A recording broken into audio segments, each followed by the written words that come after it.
Blog Talk Radio. Hey guys, it's Those Guys with your host Matt Marrero along with the other host.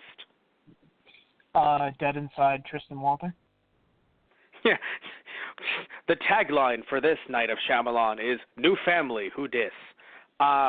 So I got you. Tristan before was like Tristan was like, do you want me to hang up? Because sometimes we talk a little bit before. We do like our own little pre-show. It's not even like a Patreon exclusive. It's just you and I just, making sure we both called into the show and we're good. So basically, I said that. I'm not good though. Yeah, I know, that's fair. You're not good. I get that after this movie. So here's the thing, right? So we were going to do this live, but I failed to convey to Tristan that we were supposed to do this live. So we're still doing it live to you and I, but it's coming out a little bit later on the last night of Shyamalan. But it was still really funny because I just message you. And you're just like, leave me alone, the movie is sad. And I'm like, I totally get you, as long as you can make it for the show on, and just to clarify, because, sometimes, I'll fall asleep. Shit happens. And you were like, Matt, you did not say that we were going to be. And I was like, oh, no, I fucked up. But what's really funny is you were actually hanging out with Anthony Toto, a friend of ours from the channel, both from the podcast and from the Let's Play channel, the gaming channel that we have. And it's really funny because you're visiting him after the visit, and all you're doing is laying on a long couch, and he's like, so tell me, what happened? Yeah, kind of. Well, because I get a message from Anthony Toto that all it says is, what did you do to Tristan? Well, because I basically got to his house, and I'm like, dude, please, just throw a pie. That's been the theme for most of Shyamalan's films, but I gotta say, though, we, as you guys can probably tell, we've been going in chronological order. We skipped a few. Even though you could argue The Last Airbender was a horror film due to how bad it was, it technically doesn't constitute horror the way we know it. So we didn't do that one, and we were going to do After Earth, but some stuff came up, and I thought, you know what, let's just skip After Earth. Maybe we'll do it one day. Let's skip After Earth, and let's look at The Visit, because everyone had said Shyamalan is back. Not everyone, but a fair amount of people were like, Shyamalan is back, and I was like, I don't know. Let me see this for myself. It was too hyped for me, and I was like, let me actually see what they're talking about. And the movie's over, and I'm like, Shyamalan's back. Back again. Shyamalan's back. Do not tell anyone. His movies are fucking terrifying. I feel like if you showed this to Anthony Toto, he'd be like, oh, Doctor Who was never scary. I'd be like, well, Blink was scary, but I think Blink would have been a lot scarier if it was Sally's aging grandparents. No. That just changed Blink for Shut you. Up. Just shut up. I on the podcast. Okay, sure. But anyway, so Yeah, that's it. We have some problems. You guys have a good night. I'm gonna go. I'm gonna forget this ever happened. And good night. That's actually the worst thing you could ever do. You know that, right? Forgetting this ever happened. Because one then day you'll stumble make me relive it again. No, I wouldn't. No, I'm not Groundhog Daying this. I'm just saying that. Or that other movie with Carrie, Eternal something Sunshine, Spotless Sunshine Mind. Oh God. It's the long title. I don't know. Oh, it's a good film, from what I've heard. But still, the point is that what I'm trying to get at here is that if you forgot about this, one day you would stumble upon this again and be like, oh, I did those 12 Nights of Shyamalan with Matt. There's one night that I forgot about. Anyway, let me pop this movie in. No. Well, you wouldn't know. No. I know I wouldn't But know, you but wouldn't. it's not going to happen. Yeah. Oh no, of course not, because you know. Now that you know, you're like, I'm never seeing this film again. And it's funny. Normally, you say that about bad Shyamalan films, but this was not the case here. I guess. Like this was a good one. Wait. Yeah. So you're telling me this was a bad film? No, just bad for me. I'll put it that way. Well, of course. Well, of course, because Tristan usually doesn't do with horror in this way. That's why a lot of Shyamalan's films have been either like a thriller, or there's been certain things about them that are like, okay, that's horrific. That's a horror. Yeah, that's a horror aspect. But like even looking at, even though technically it wasn't a Shyamalan film, it was still part like his story taken and adapted. The movie Devil. Right. Even that felt like movie, the closest horror that we got, and even that was still, I don't know, subdued. Yeah. Is that not a good word? Subdued? Yeah, no, I guess that works. I guess think because though, there was, I don't know, what was it? The certain angle that they went with it being, the supernatural, being the devil. I don't know. It's kind of like how I said, like the devil still has rules, in a way. Okay. But you're you don't still know dead. what's going on here. Yeah. Yeah. No, this is just. Yeah. I think I'll say this much though. I had a feeling. And maybe I'm talking to the wrong person here, but I feel like we've talked about this though before. Maybe in high school, you were under the impression, oh God, found footage films are terrible. That can't be scary. I mean, maybe you're the wrong. Maybe. But yeah. But, yeah, maybe that was you. I don't know. Just hearing about it. Well, because I never saw Cloverfield before we did it for this, so like. Right. I think I may have seen maybe 1 or 2 found footage films before this, maybe. I can't remember what they are now, of course, but like I feel like I have. And like I didn't think it was bad, but like it was still odd. Right. But this one, I don't know. Maybe it's because I don't have a problem with found footage films. This one didn't seem odd for some reason. No, it fit very well because it was a girl, who was interested in filmmaking and doing a project. Like, she was making a project out of it, and she wanted to include her family in it. This seems something that's kind of normal. Like, someone would do. It's believable. The reason why... I'm sorry, what was that? It feels very believable as something that someone would do in their everyday life. I also think that us being YouTubers does not help. Like, why wouldn't someone just carry around a camera?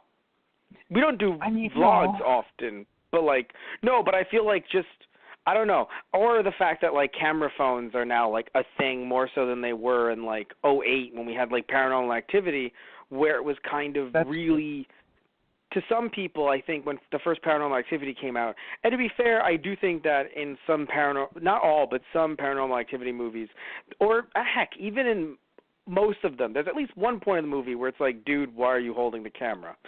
In this case, though, I think maybe because it came out in 2015 after there were a lot of found footage movies and, Paranormal Activity clones. Arguably, you can call this a Paranormal Activity clone. But I think that because of how long it took for this movie to come out, you could see that Shyamalan and others kind of looked at some of the flaws in other found footage films and kind of saw, okay, so we do it like this, and then maybe we shoot this like this, and we have this moved around like this, and so you kind of have it done in a way where, there were very few times where it was drop the camera, because for the most part, it turned from, oh, let's film this not just for mom but for me, and with the hopes, because she's so young, with the hopes of getting an Oscar, some kind of nomination or some kind of big award because it's going to be groundbreaking. As we did, I don't know about you, but I had delusions of grandeur like that, both as a kid and arguably now. Okay then. but still, but you know what I mean though, like this idea of like, oh, like, you know, like when you're a kid, you're just like, you know, if you weren't like, I forgot, did you train at your dad's dojo as a kid? Yeah, Or no? my dad was my teacher. Okay, yeah. So did you not think at one point like, I'm going to be a karate master, or something along those lines?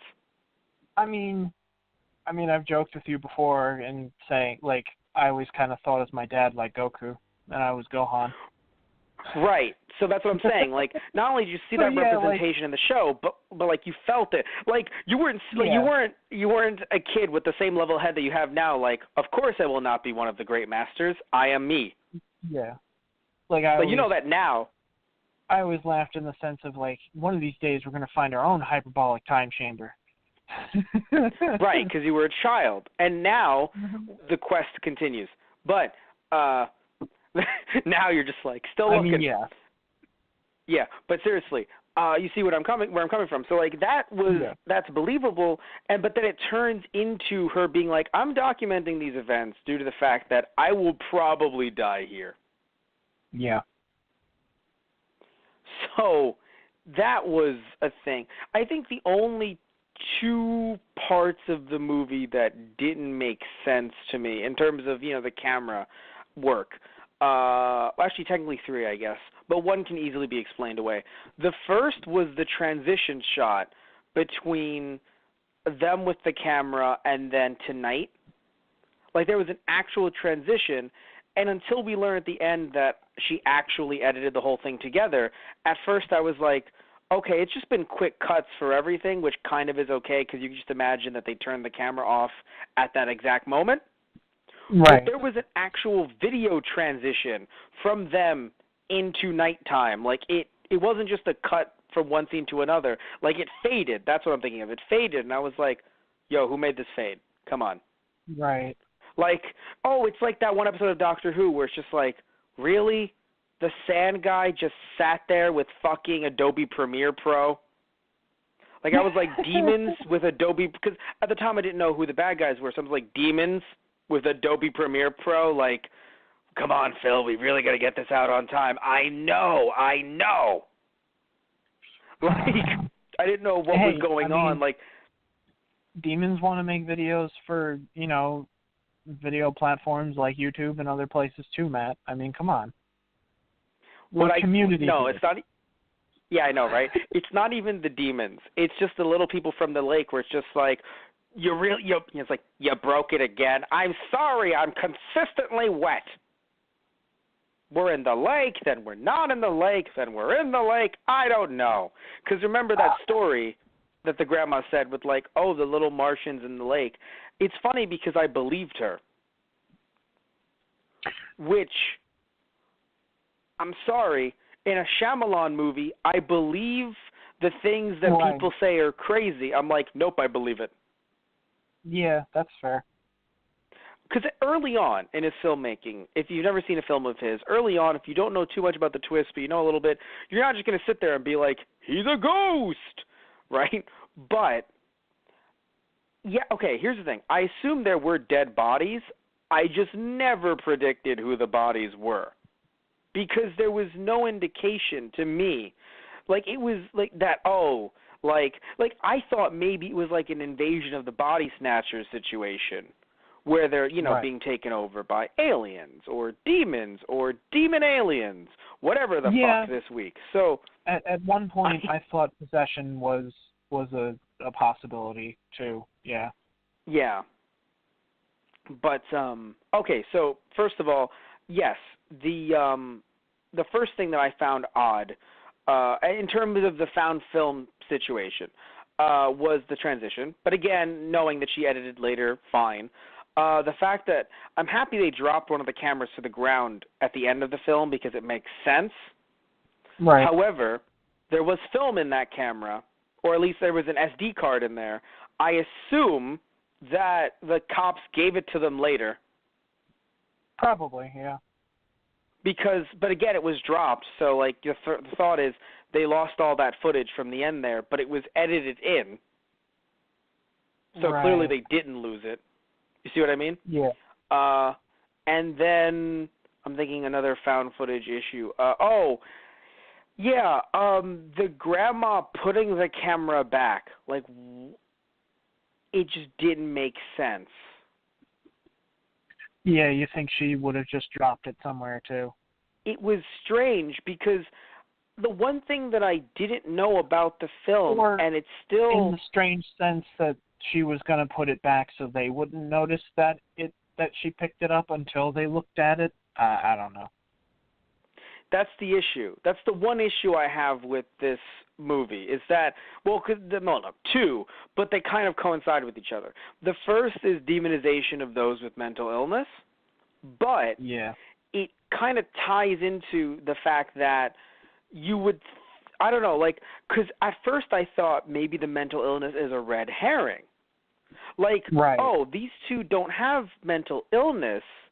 They're just, which you could argue murder is clearly a deviation from the norm. Yeah. Right. In terms of, because look, I understand people are like, but we eat, we kill to eat. Yeah, but we don't kill each other. Like, we've kind of gotten past the whole point of, you look delicious. Like, no, we've gotten past that point. So we've gotten past that as people looking at each other, and we don't kill each other for sport. Again, if someone says, but I do, it's like, arrest that man. Yeah. So we don't do that, Tristan. So when we have a situation where these two are like, or at least the grandpa, Pop, as he is known as in some circles, he. Oh God, no! That was just something that made it 10 times worse for me. Explain why. Because you told me why. Yeah, on my father's side, I called my grandfather Pop. Yeah, but that's the thing. It's such a normal phrase to call your grandparents. I know. But that's why. But that's something. That's why. That's how they were able to get you, even because like if this was a Spanish film, I'd be like, no bueno, no bueno. Mi abuelita es muy amazing. Right? Yeah, because that would be. It's abuela, right? Or is that abuelita. Grandma? Abuelita. Okay.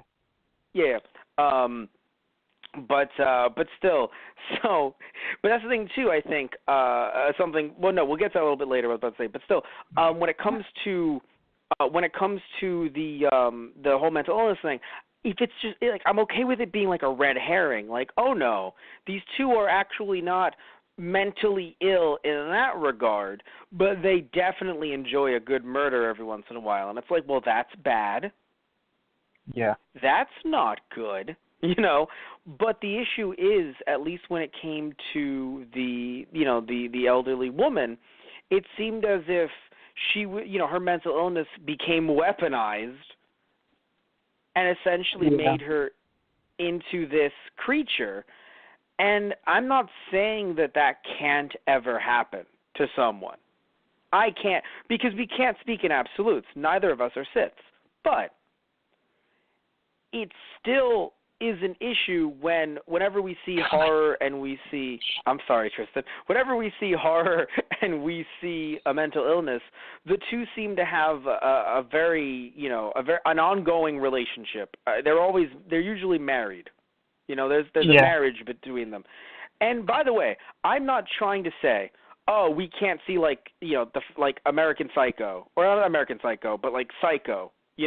I'm not saying we can't look to older films and appreciate them, even if, they do that. I'm not saying that. It's just that this film was made only 3 years ago. Yeah. That's the thing. Like, to me, it's like I would have, even though, like you told me something, and you were saying it tongue in cheek, but it also does, it is true.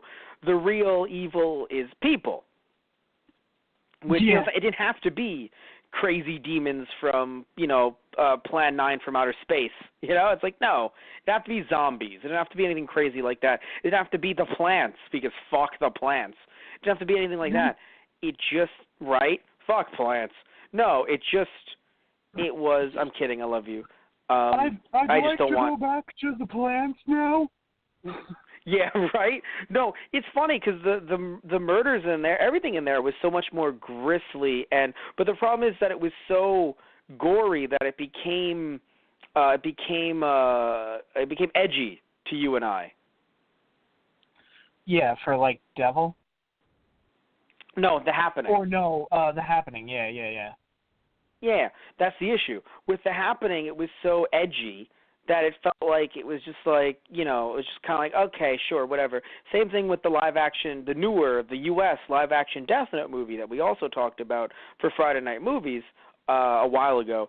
It feels like it's just trying to be edgy, like an edgelord thing, where here, because of how they pulled it back, and really only one person was technically, I mean, yes, the grandparents were dead for a while, but like in terms of the actual woman that died that was hung, like that's the only real death we saw. And I know, like, technically it's like, but Matt, the grandparents, like, yeah, but it was a bit different. Like, it was a different type of death where you see the woman hanging and you're like, oh my God. Like, that was in my opinion, the goriest thing, arguably.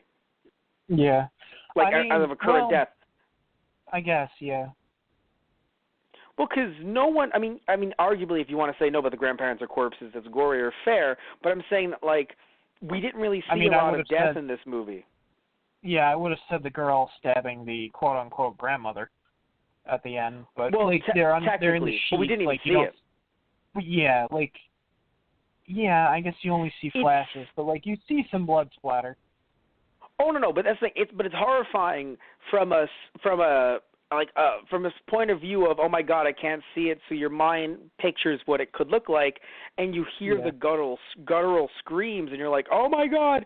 To me, that's worse than a dude laying down in front of a lawnmower. It's because it's just what your mind pictures and what you hear and the darkness and the blood splatter. I'm like, or just the woman hanging in the background like a fucking Halloween decoration. Yeah, I mean, it's funny. As soon as the brother was like, I didn't see her leave, did you? I'm like, well, she dead. Well, I knew she was going to be dead. I just didn't realize she would be literally hanging like a Halloween decoration. Yep. Like you hang fake skeletons from trees. You know what I'm saying? Like you hang like, or you put like the fake witch on your door. Like you do scary shit like that around Halloween, and all of a sudden you just fucking see her, and I'm like, oh my God. Yeah, I mean, that's also, like, how did they overpower her? I guess, I mean, technically there's two of them, and I suppose one of them probably whacked her in the head with something. I mean, that's how they got the brother at the end, too. Well, I mean, we saw the quote-unquote grandpa, if you want to still call him that. We saw him push that dude down. Like, they acknowledged, that's true, yo, he's too. strong. Yeah, right. I forgot about that. He is strong, apparently. Very strong. Which, well, I mean, regardless of how he was in the mental institution, he was working on a farm, so that does help you actually get stronger. Yeah. Like, I'm not even kidding. I'm being serious. Like, working on a farm. Yeah. Oh, definitely. Yeah, so I do wonder if that, did something too. But yeah, I have to admit though, I kind of want to know more about them too, which, like, it's funny. It's a straight up, it's a Shyamalan trope at this point, where he leaves us wanting for more, but we're never gonna get more. So we just have to conclude that we'll never know any more about these two people. Yeah, I mean, I'm kind of fine with that. Well, that's funny. I'm not saying we need an origin story here. I'm just saying that I assume they were in the picture with the grandparents because the grandparents did volunteer. Yeah. So that's why they'd be in the picture. It's just funny how Shyamalan shows the picture. We're like, of course it's these two in the picture. Those other two, who the fuck knows who they are? Who cares? When really it was that way the whole time, just reversed. It's the other way around, yeah. Yeah. I think that's probably one of the things that horrified me the most was, they had two people come in and visit to see, hey, how you doing? Like, your grandparents haven't been around. Are they okay? Yeah, they're out for a walk. Oh, God. Right? If they were there at the right times, potential. Although, to be fair, they were there at the right times. We would have 3 dead people, not just her. Well, either that or I feel like at least one of them would have been like, you need to come with me right now. Like, yeah. They are dangerous. Well, yeah, I guess. Well, because I don't see, that's the thing that confuses me.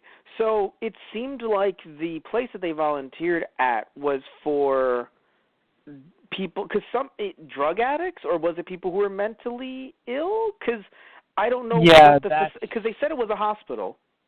Right, they said it was a hospital. So technically, I think they could have admitted both, like different wards. Okay, right. Because the woman who came in, who sadly she passed away, she looked like she's someone. Oh, she did say it. Okay, because I forgot that she said it. I was that like, they helped me get over my addiction, and I wanted to come and thank them. They were supposed to see me. Thank you. Okay, because thank you. Because I forgot that she said addiction, because she looked like, the way they did her makeup and the way she carried herself, she looked like someone who was addicted to drugs. And I mean that in a good way, like the way that she acted. But, like, I didn't know if she said that, because I remember she said that they sat by her bedside. So, yeah, it's kind of, in a sick way, it's kind of funny, because when she does see them, she's like, what the like, guys, the fuck? And they're like, okay, let's explain. No, we get you. We get it. We're going to hang you, but we get it. It's like, oh, God. Because, I assume she must have known, or she must have been like, hi, who are you? We are them. Yeah. Because maybe if they're in different wards, then it's like, no, you're not. And they're like, oh, we get it. Honey, yes, sweetie, she's going to have to fucking die. Oh, that again. What? So, so wait, so I was freaking out so much. Adrenaline, blood pressure, fucking anxiety through the roof. So the goal was... Oh, I'm sorry, Matt. Did you have a reaction to this? I'm sorry. Tristan, I never saw the movie either, you dipshit. He's acting like I pulled the ultimate fucking prank on him when I've never seen the film. Until this exact night. You're a liar and you know it. No, I saw trailers, so the only thing that I knew was that the oven scene was going to happen, but I didn't realize it was going to be so chill. Yeah. Like, for some reason, I think I've seen 2 cuts of different trailers, but I could swear that in my mind, before she was pulled out, like, it's okay, sweetie, I remember it being like, Grandma, no! And me being like, Grandma, no! While watching the trailer. But dude, that was like 4 years ago, because this came out in 2015, and I saw trailers for some of these trailers, while watching movies in theaters in 2014. Right.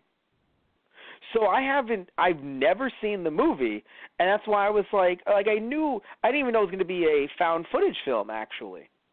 I thought it was going to be a traditional, just movie. And so, but I knew it was going to be a horror movie, and I think you did too. Like, it's funny because you're just like, I expected to see something really happy and nice. No. But I understand. I'm not saying you're wrong. I didn't expect this either.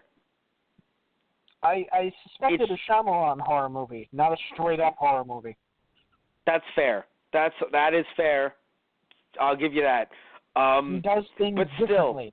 Like, he takes popular genres and does his own twist on them. That's what I expected, not fucking this.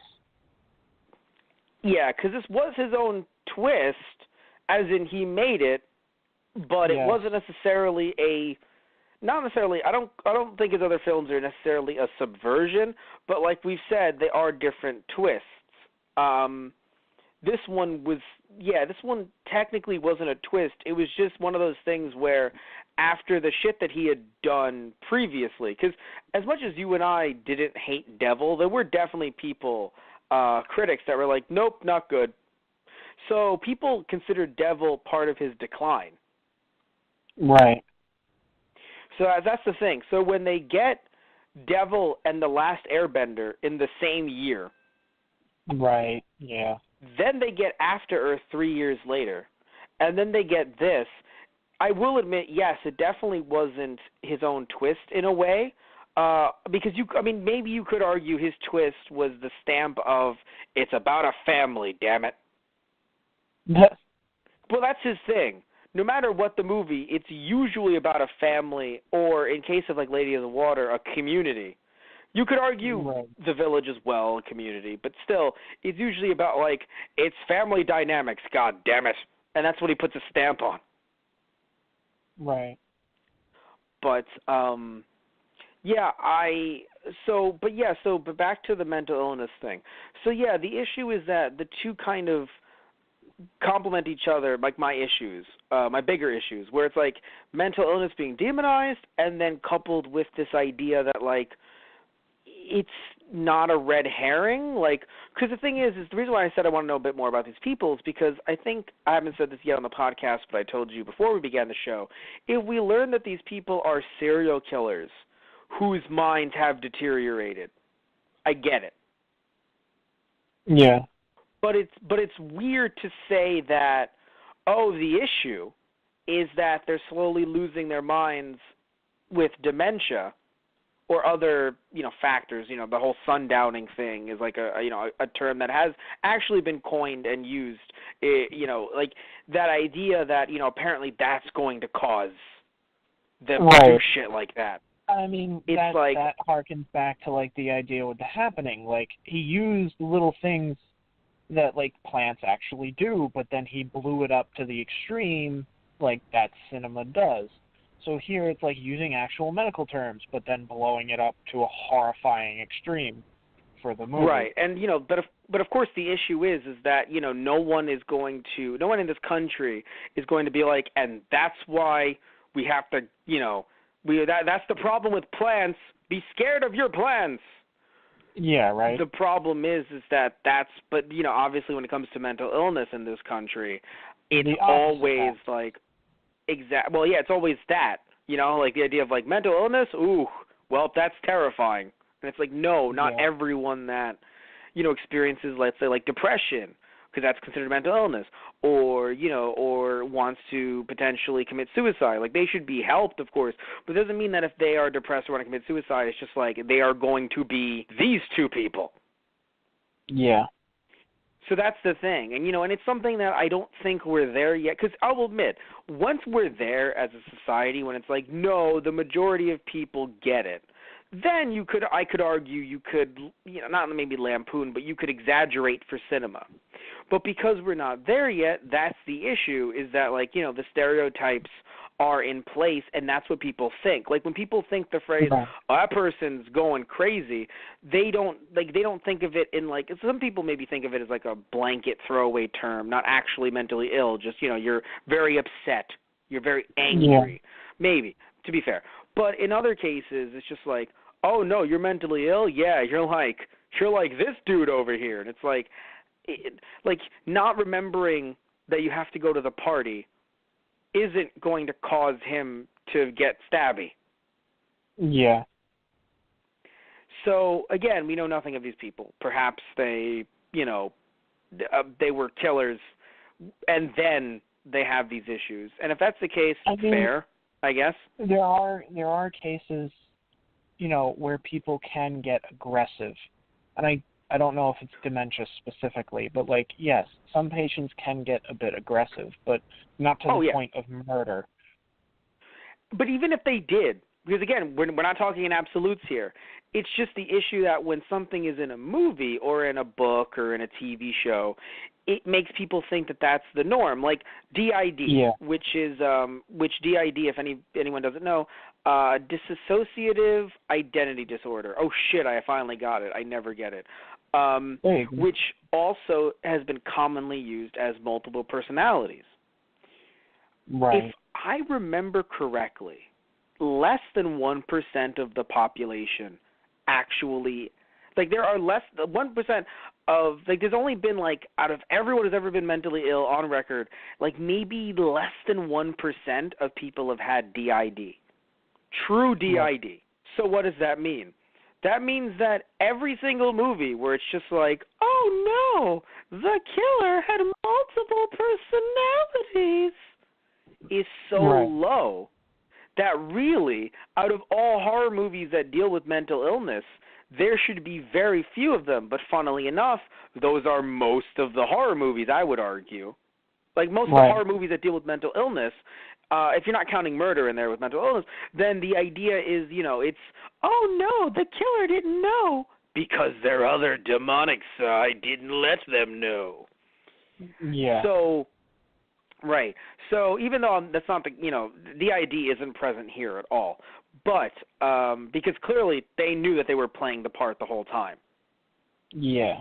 That part is true. Like, that part, like, they were very cunning. And that's the thing, too. Like, in a way, they were so cunning that that's kind of why I'm sitting here and I'm like, so they were murderers through and through. Right. Now, I'm not saying people with mental illness like that can't be cunning. That's another thing, too. I don't want to, I don't want to promote any stereotypes either. It's just that, again, like, it seemed like when they weren't lucid, it was, I'm supposed to be going to the party. And it's like, Grandpa. Or it's like, Grandma. It's like, and it's like, Grandma. Yeah. So like, when they were there, it's strange that, like, I don't know. So that's why I'm saying, like, I don't want a full-on origin story because I don't want to know any more about these people other than what did they do before they were in the hospital? How long were they in the hospital? Like, I'm sure the kids are like, I'm okay with never knowing, but as a moviegoer, I'm like, I would actually be, I'm curious. Right. Yeah. Also, I mean, it kind of stems, like, there is, it kind of stems out of this deep-seated fear that, with mental illness, like, some of these things can happen just to anyone, and it's kind of, it happens at a pace, like, it's slow at first, and then it kind of snowballs into the point where, you may not even remember your own name or remember other people. And there's, vast categories of different mental illnesses. But it's the idea that the human mind can degrade to the point that, it just doesn't function the way that it should. And, like, that's a fear that people have. And it's understandable. Mm-hmm. But it's also in the sense that, these things do happen, and it is a natural process. Yeah, because the thing is, doesn't make like you, my it grandma, doesn't make you any less human. You're still a person. because like my grandma, yes, exactly. You're still a person. Like my grandma, not the one that I live with and take care of, but like the one that is on my stepmom's side. She's going through that, and the worst that I've ever had to deal with. Granted, I don't live with them, but the worst that I've ever had to deal with is repeating myself. The horror. Right. Yeah. The horror, Tristan. Tristan, how can I live? Yeah. Which if I told that to her, she'd be like, she'd laugh, and then 5 minutes later, she'd ask me something, and I'd have to say the same joke again. Because that's basically what it is.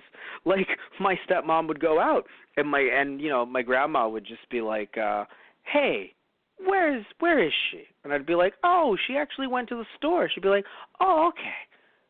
5 minutes later, hey, where is she? And I'm like, oh, she actually went to the store. Oh, okay. Maybe not 5, but at the very, 10. Right, yeah.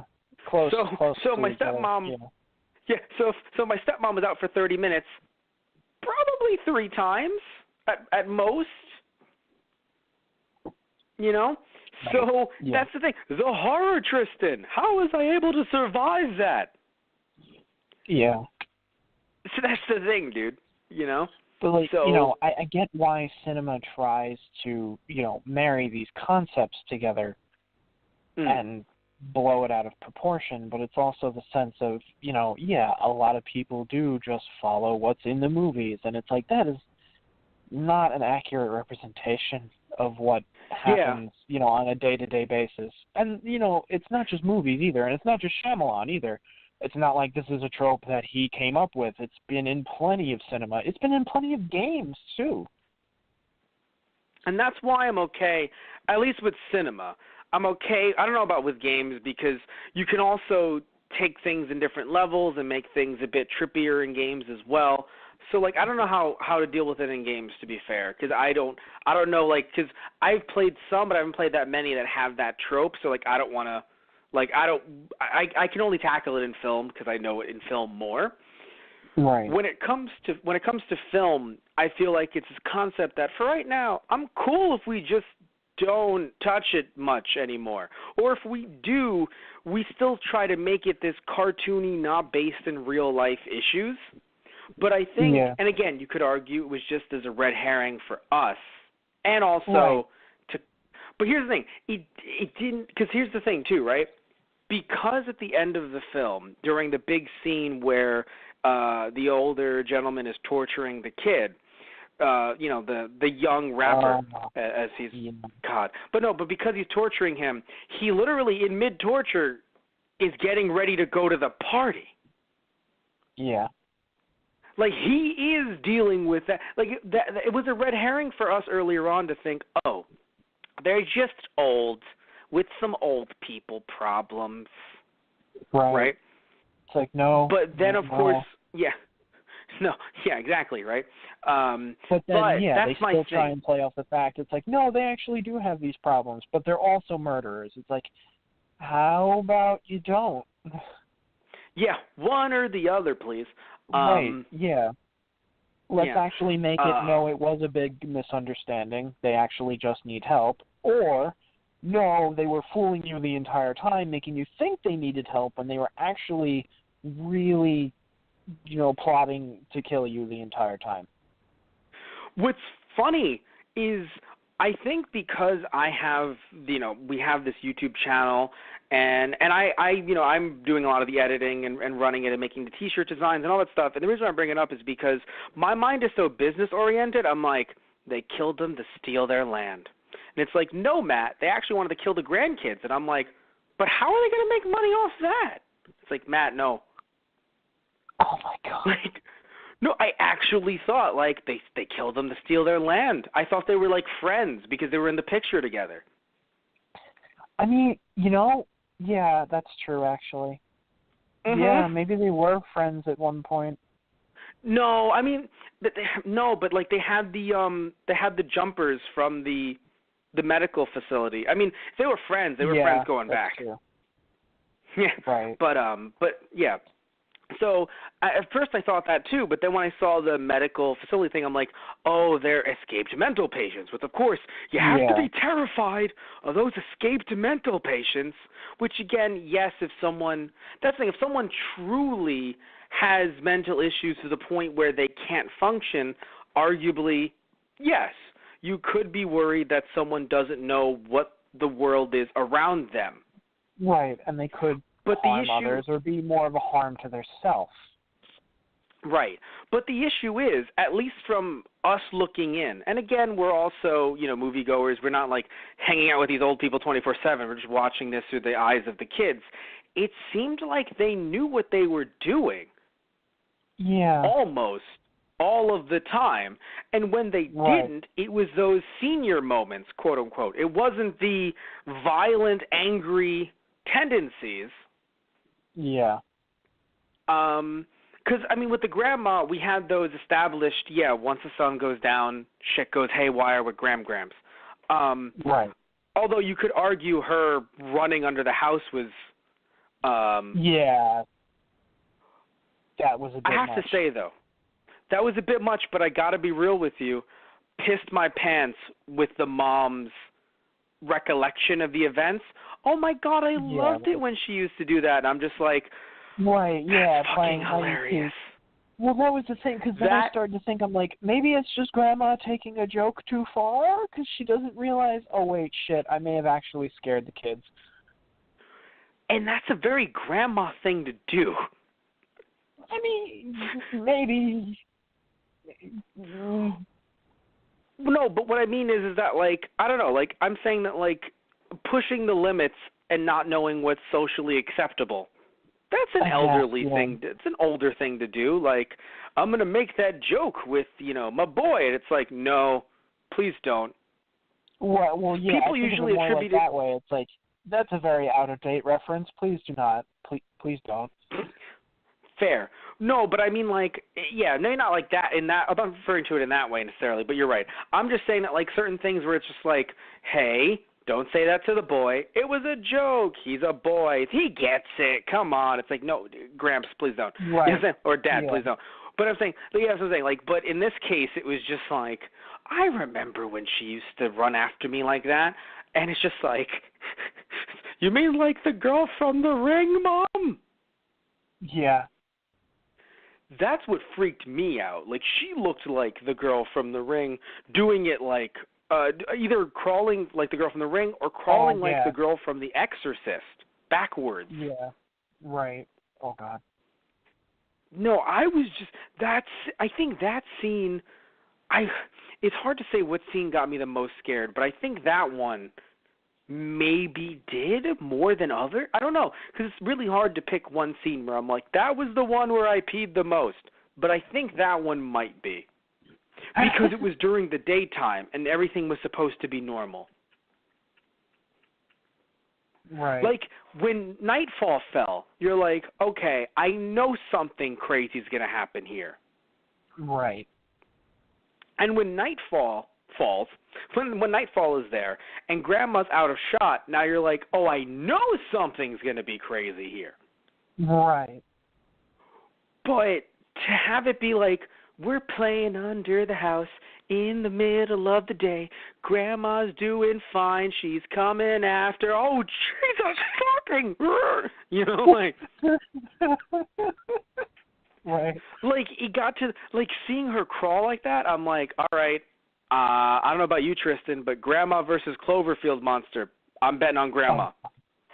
Yeah, that's the other thing. The other thing, too, it's like, how old is she that she can crawl around in her hands and knees? And now, different people are different, obviously. It's like, your body kind of goes at different rates. But, like, crawling around in your hands and knees underneath the foundation of the house, I'm sorry, but I don't expect someone's, if you polled, like, a pool of people, like, do you think your grandmother would be able to do this? It's like, no.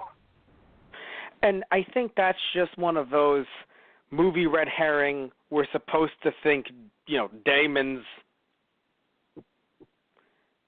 Like, because when she did that, I was like, oh, so we are breaking out the holy water. Mazel tov. Right. I don't know if those two go together. But still, I was like, we're breaking out the holy water. All right, cheers, everybody. Let's fucking throw this thing around. Let's get some incense. Let's do this. Let's exercise, Grandma and Grandpa, and everything will be okay. They're literally exercising in the living room. This is not the time for puns, demons. Yeah, right. But no, I was like, I think, so I got to be honest, the kids were also very real. Let's talk about them for a second. Bravo to those actors. They felt like actual, like I have little brothers, and I looked at that kid and I was like, you are a little brother. Holy shit. Yeah. Yeah. Like, I don't know if he has siblings, but he felt like a little brother, and she felt like I'm the smarter, know-it-all older sister. And they played those parts very well. Like, I don't know if they had a script or not to go by, but it felt like at some parts they didn't. Like, it felt like they were just told, hey, you're both brother and sister. And they were like, we know what that's like. All right. Right. We're about to do this. Yeah, and they unleashed on each other. Like, there's just certain parts of the movie that I'm just like, I don't know. Like, there's something about the two of them that it genuinely felt like they were real. Like, I didn't feel like, oh, they're just trying to act like they're scared. Right. Or they're trying to act like, they're trying to act like, they care or that they're trying to mess with each other. Like, I don't know. Like, it seemed like they truly got on each other's nerves, which is a good thing to have when you're trying to play a brother and sister, especially at that age. Yeah. It was just so interesting. Like, their chemistry was really good because usually, when I'm watching a movie with a child actor and they're in a prominent role, I'm like, good luck. Right. Because there's always something where I'm like, but in this case, I was like, wow. Like, I don't know. This Shyamalan, whoever, I don't know if, like, it's the same casting director, to be fair, for, like, every movie. But I got to say, Shyamalan has a good knack, or whatever studio he works with has a great knack for getting casting directors who could find talented kids. I mean, like, the only film I think was, like, a little iffy that I can think of that had Shyamalan, like, you know, stamp on it with kids was Signs. Right. And they weren't the worst. And to be fair, like, at least with the little girl, she grew up to be a good actress because I like her in Scream Queens and some other stuff she's been in. So she's good now. But even when she was a kid, it's not like she was terrible. It's just that she seemed foreign. And we talked about this. It would have made a lot of sense if the two kids were aliens. But still, they seemed off, right? But it's not necessarily like they didn't seem like they could, you know, like they still delivered what they had to deliver. It's just certain things in the way that they acted in scenes. I was like, interesting. But still, with these two, it felt like, in a way, night and day. Like, they were just, like, you can even tell how, like, they picked up things from their mom. Right. You know, like, when you see the way the mom talks to them, I'm like, that's why the daughter, or that's why the son does it this way, or whatever. Like, there were just certain things that I was like, that makes sense. Yeah. Also, despite the fact that I thought that the kid's rapping was extremely awkward and cringy, it made me sit back and go, damn it, but he really is a kid, though. Yeah. So that's the thing. Like, it was so weird. Like, it was hard for me to get through some of those raps, but, like, that's what made it real. Yeah. Yeah, you know what? So this funny. movie even made me regret, because I'm sure you were laughing really hard when I'm like, okay, the kid can die now, after I heard that first one. And then by the end of it, I'm like, I apologize. I'm sorry. Please be okay. Well, because the thing is, you're used to kids being shit on in films, because in films, like when we see kids, and not talking about Shyamalan, I'm just broadening it up here.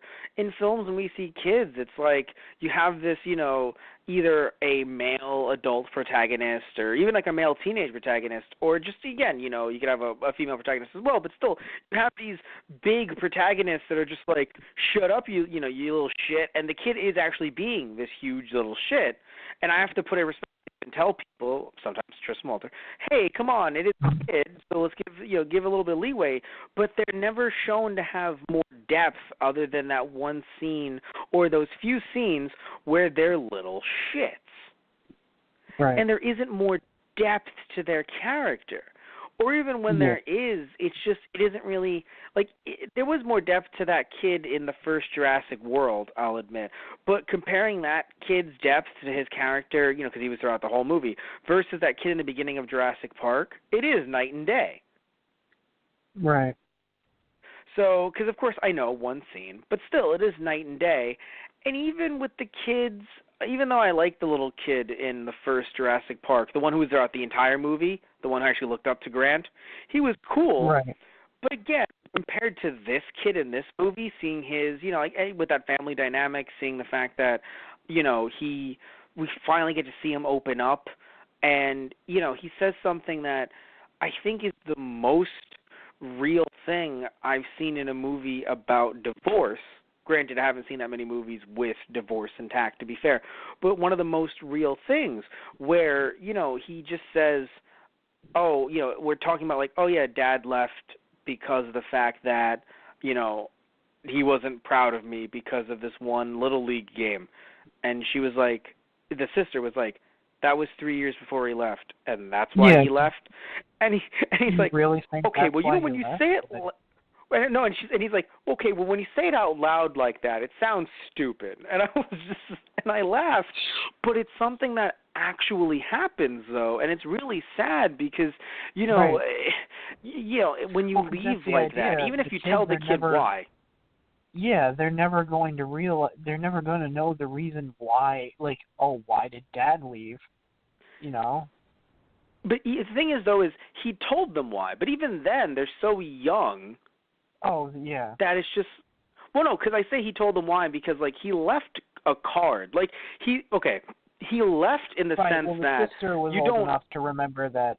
Yeah, like he left, but he left a card and left, and she's Like that has he's a lasting dick. ramifications on her. Well, no, the dad's a dick. Don't get me wrong, but he's not like the I went to go pick up a pack of cigs and like never came back dad. Yeah. He's a dick, but he's like the dad. Like he's a dad that in a way could have been like my dad.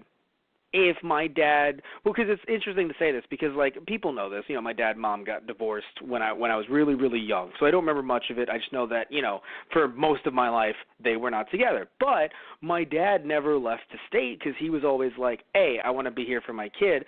And there was a point when he was dating a woman when I was like at least like 5, and he was like, he told me later, he's like, she wanted me to move to Florida with her or move out of state with her, and I was like, no, my kid's in New York. Right. And he was saying how she was very much like, oh, but my kid is here with me. And it's like, that's cool. And my kid is here in New York. You're with me. Right. Right. So, so that's kind of, but my dad totally could have, granted, he didn't leave my mom for this other woman, but that's another dick move too, in a way, where like he left her for another woman, which I get, not every, like, people change, things change. Okay. But he left her for another woman and then was like, leaving the state. Goodbye. Yeah. Right. That's the thing. So, like, so it's like it's not even the worst thing that he left her. I know it might be to some, but, like, it's like, look, like, it happens. It's sad, but it happens. Right. Yeah. But it's not the fact that he left her. It's the fact that he left her. He has 2 kids in that state, and he's just like, so I'm going to get the fuck out of here. Yeah. It's like, you can't do that, Like, there has to be some kind of communication, but from the looks of it, it seems like there's also no communication. Or, if they're too upset at him to communicate about it, I totally get why, because it's a rough situation for the kids. But anyway, so still, so it's just, that was the saddest, I think, point in the film, even with the whole worthless thing, because that's something that, it's sad, but it's something that you've kind of heard before. Yeah. Like in other films, it's something that that kids can go through, self-image issues. That's not new ground, in my opinion. It's sad, but it's not new ground. But I feel like the thing with the kid with like, oh, dad wasn't proud of me, so he divorced mom and left. That's some real life shit that people don't talk about in movies. Right. That's what I mean. Like, we've had movies talk about people's, or at least TV shows, talk about teenagers' self-worth. Hell, all those shows that talk of, that have like, that are centered around teenagers and that are dramas that, that teenagers are supposed to watch and be like, oh my God, like, that's been covered. That's been covered in shit like Glee. You know what I mean? Right. Yeah. That's what I'm saying. Like, it's not like the idea of a person, in some cases also a teenage girl, not knowing her self-worth. That's not new. But the whole, oh, mom and dad got divorced because of this, to me, that's new to see in a movie. Right. Or a bit newer. Especially to have a kid that young. Granted, apparently his age, he's supposed to be 13, the character. But he looked younger to me. But he's supposed to be 13, and I think she's supposed to be like 15? Somewhere in there, yeah. Yeah. But anyway, so to me that was a bit newer, and I was like, oh shit, like he fucking said that. And so that kind of made me cry. So I think at that point too, for you probably, you were like, oh, never mind. Like, you're giving this kid depth. He's not just some annoying kid who likes to rap. Right, yeah. But yeah, so that was sad. Anyway, moving on. Yeah, right. What was I going to say? Back to unrealistic mental problems. No. We've covered that enough. I'm sure we can come back to it later, but I think we've covered enough right now. Yeah. But one thing I do want to mention, though, is that something that I found odd, and maybe it's just me. Okay. find it strange that, and I think this sadly, and I hate it because I love the twist in the movie, but I feel like this one thing I'm about to say completely unravels the movie. I don't even know if it drops it down in points for me. How could a mom, and I'm not saying that, the mom doesn't have her flaws, but how could the mom send her kids out to go meet their grandparents who they've never seen before? Right. And not have a vague idea of how they used to look. Yeah. Or at least, like, I know they had their issues in the past and, like, we haven't spoken, but, like, I don't know. I feel like for them it would be, like, my children are going to see you. I'm going to call you and say this. That's another thing, too. It seems as if she never even, unless she spoke on the phone with them, they were murdered, like, the day before. And so she thought everything was chill. I don't think because, so. Because it makes it feel like she didn't, at least to me. Because what I mean is, it seems as if they were in communication. So, like, the actual grandparents, the real ones that were once alive, were actually like, we do want to see them again. And we're the ones originally sending the letters. Oh, and then, right. Yes. No, because that's what I was going to ask you way earlier, but we got sidetracked. Because of how anxious I was, I didn't really catch the plan because I was freaking out. It seemed as if it was, originally your grandparents wanted to see you again. They were sending out letters, telegrams, fucking Morse code. Right. Oh, yeah. And they were leaving phone messages, but she never, like, listened or took the call or... Yeah, I guess maybe she just didn't take the call. Right, and I'm sure she heard their voices, but she never needed to hear these people's voices. Or heck, maybe because obviously you could tell, hey, this is my elderly parent. Like, just because it's been like fucking, 30 years or something, or 20 years, doesn't mean that their voice changes that dramatically unless they've gone through some kind of illness. Yeah. Or some kind of accident, right. Even drinking, you'll be like, no, it sounds like them, just, they've been smoking a bit. Right, yeah. But still, when it comes to the whole, still though, you'd think there'd be like some kind of picture of like, this is what they used to look like, and then they'd see them now and be like, huh, that's drastic. Right, these don't look like our grandparents. Yeah, like she didn't have. Yeah. I guess she didn't have any pictures of them. I guess. Because like they were holding a sign, like. It's funny, looking. I don't remember exactly what was written because the grandparents were holding a cardboard sign, and I assume it had their names, like the grandkids' names on it or something.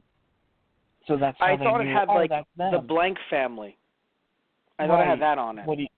It didn't. Okay, that's what it was. So, like, I guess, like, this all seems very poorly thought out. Well, because I'll say this much, right? It's stuff that, as people watching the movie, we don't see. Like, we don't see people going to take a piss in an action movie. Like, that's the stuff that we that we miss. That time. But then in a Shyamalan film, at the end of the movie, we'd be like, he never peed because he was a robot.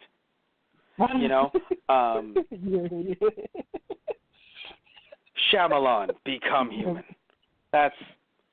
Oh my God. I know nothing of Detroit Become Human. Is that about robots? I have no idea. Yes. Okay, so I was right in my joke. Yes. Good. By the way, when Grandpa was like, that man's watching me, and he's like, what's your problem? I was like, he's part of the cabal. It's demonic. It's like a demon tribe. Don't listen. Oh my God. Or it's the reverse. It's like, Grandpa's a demon. That guy's a demon hunter. He's just scoping. Like, not even like No, not even a joke, because Tristan thinks I'm trying to make a funny Yu Yu Hakusho reference. I'm not. I'm actually just, like, legit saying, like, it made me think of, because, again, my whole thought is, it's about the demons. So Right. anything that's going on is about, well, because, like, Paranormal Activity and, like, the movie VHS, which is actually a really fucking good movie. The second one was also pretty good, too. I don't think I've seen the third.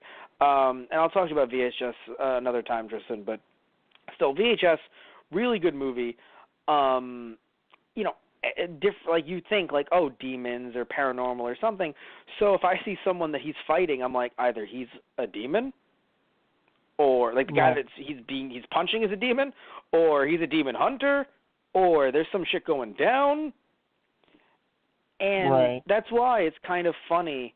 Like, as much as I dislike, you know, the whole mental illness thing, that angle, I will say that Shyamalan hadn't done that yet, so it technically would be treading on familiar grounds for him if he went for demons or aliens. I'll say that much. I'm not saying I like what he did, because we just had that whole discussion about it, but to be fair, he had gone after demons and aliens and ghosts. So it would be the same old shtick.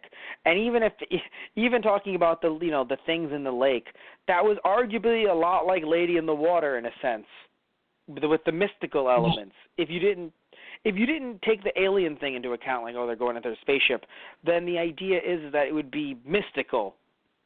Right. What made me laugh really hard is when they see the grandma naked, or they think it's their grandma. I don't know if it's any less traumatizing on the kid now that he but still, at the time he was traumatized, and he's like, I'm blind. Right. That killed me. Like, that made me laugh. Also, what made me feel strange about the whole, the costume party thing the first time it happened, I was sitting there and I was like, hey, why can't he go to a costume party? Fuck off. But it was then played off as like, oh, no, he's actually, God knows what costume party he thinks he was going to from 30, 40 years ago. But I just laughed at first because I was like, oh, good for Grandpa. He's going to go out with Grandma. Right. Have a nice night okay, maybe not night, but a middle of the day on the town. Yeah, with I think Grandma. The other thing that got to me was after a while, it's like, Grandma, I think there's something wrong with Grandpa.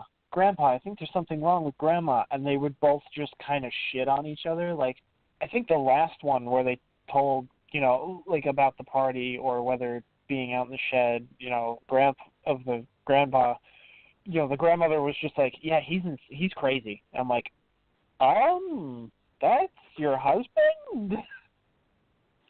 That's another funny thing, though. That's marriage, Tristan. Yes, but after a while, you're like, oh, he's having senior moments while fucking Grandma's ripping at the walls naked. Grandpa, he's having his senior moments, and then Grandpa's like, yeah, Grandma, senior moments, as he thinks there's a party. It felt like Grandpa was like, yeah, she's a little imbalanced, she has some problems. And it felt like when they went to Grandma, she's like, yeah, Grandpa's fucking crazy. It's like, oh, wow, Grandma, way to rip him a new one. Jesus. Are you telling me that doesn't happen, though, Tristan? Again, I'm not trying to speak in absolutes, but that seems pretty real to me. Okay, I guess it's just me then. No, it's just this idea of Grandpa having, in some ways, a little bit more tact. Grandma has some issues. Grandma, what's up with Grandpa? Yo, that dude's fucking whack, man. Fucking out of this world. It's like, Grandma, are you doing okay? Sorry, I was talking to your younger brother, and he taught me some new words. # on fleek. Literally goes to the younger brother. What have you done to Grandma? Oh, my God. No, but I don't know. I feel like maybe it's because maybe it's because Shyamalan, like myself, we're minorities, Tristan, and we have grandmas that are very much verbally punchy. I guess. They're verbally punchy. I don't know what it is. Maybe your grandmas have been very refined and dignified, but my grandma has no problem being like, Matt, and I'm like, yeah, Grandma. She's like, you're getting kind of fat, and I'm like, I love you too, Grandma. Well, yeah, like, I don't know. It just never felt like a grandparent thing. Like, my parents joke with each other and take jabs at each other sometimes, but like that was never a thing my grandparents did. Okay, because I feel terrible because, well, actually, if I get down on one knee, I'll be so low that you won't be able to punch me in the face. When I get down on one knee, I'll be like, hey, Tristan, one day your parents are going to be old enough to be grandparents, like at that age. Right. So it's like when you say that, it's just like, Tristan, one day, but again, if I get low enough, you actually can't punch me, so I can do that. Oh, my God. But well, I mean, in my head, I'm like, I guess you're technically right. They will be old enough. That is the progression of time. But I know what you're saying. Not every grandparent, I know. Right. I guess what you're saying is your grandparents would be nicer around the youngins. Yeah. Like they wouldn't say that to each other around you, at least. Right. It's funny in the sense, like, I think my dad had said to me at one point, it's like, yeah, the grandparents you grew up with are not the same parents that I grew up with. I'm like, well, yeah, Dad, like, everyone mellows out with age. Like, that's kind of a thing. I'm like, yeah, of course they were probably a bit stricter and harder with you because they were raising you. I mean, you know, our grandparents help raise us, too, as grandchildren, but, like, they're kind of mellowed out at that point. Like, you know, they raised their kids. It's now their children's job to raise, like, quote-unquote, raise the grandkids, you know. They're just kind of there to support and help out when, you know, we need to be watched and stuff like that.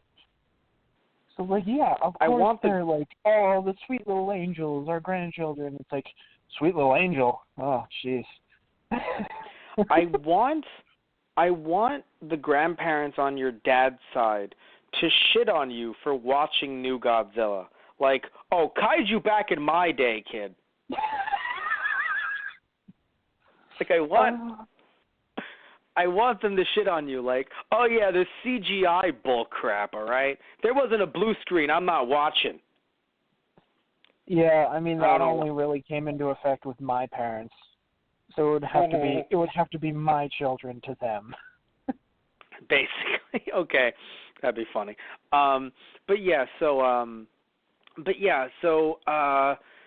God, I'm thinking of a few. Yeah, so I feel like that unravels the whole movie. So I don't know if that brings down the whole points thing. The idea that, like, you would think that the kids would be prepped. Granted, I get it. The mom is super stressed. I'm sure she works, you know, God knows how many jobs. Well, I mean, maybe. Also, it felt like the kids, it was kind of their idea. It's like, yeah, let us go see our grandparents because we've never met them before. That way you can go off with, what the fuck was his name? Alejandro? I can't remember now. You know, I want to say you're racist, but he probably was. I think he was, though, because I'm pretty sure he was. But because when you said it, like, you didn't say, like, I'm not too sure what his name is, but you were just like, yeah, Alejandro or whatever. And I'm just like, excuse me, sir. Okay, I believe he was. I meant it as one of those names that you always hear. It's like, like you get that name and it's like, oh, this guy is like, you know, his body shines in the sunlight and has a perfect tan and perfect muscles and perfect teeth and perfect hair, you know, that kind of thing. Please, Tristan, I can only take so much praise. Okay. Well, yeah, no. And they're like, you know, you have, you know, your mom, you're really stressed out. Why don't you go off with your boyfriend on a cruise and just have a good time? And even the daughter, it's kind of the secret, like, her motivation was like, I wanted to get, you know, my grandparents to say, you know, we do miss you, we're sorry, we want you back, you know, so my mom could have some peace. Like, that was her secret motivation that you find out towards the end. But I got to admit, that's the sickest part of the entire movie.